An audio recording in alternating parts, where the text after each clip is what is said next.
Morbi highway પર વિદ્યાર્થીનીઓની જોખમી ભરી સવારીનો વિડીયો વાયરલ થયો છે.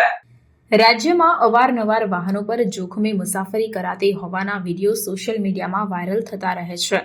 પરંતુ તાજેતરમાં એવો એક વિડીયો સોશિયલ મીડિયામાં વાયરલ થયો છે, તેને જોઈને સૌ કોઈ ચોંકી ગયા છે.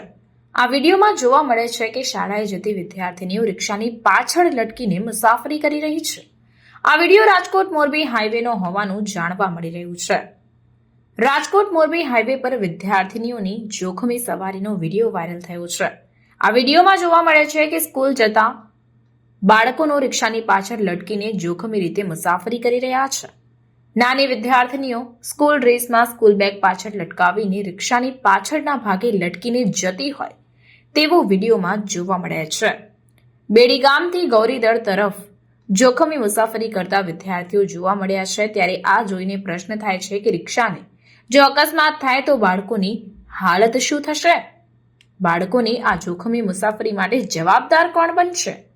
હાઈવે પર આમ પણ લોકોની બે રોકટોક જોખમી મુસાફરી જોવા મળે છે, પરંતુ આ તો નાના બાળકો છે. શું તેમની સલામતીની કોઈને ચિંતા નથી? તે પણ સવાલ ઉદ્ભવી રહ્યો છે. खबरों के लिए चैनल को सब्सक्राइब कीजिए। खबरों का नोटिफिकेशन पाने के लिए बेल आइकॉन को जरूर दबाएं।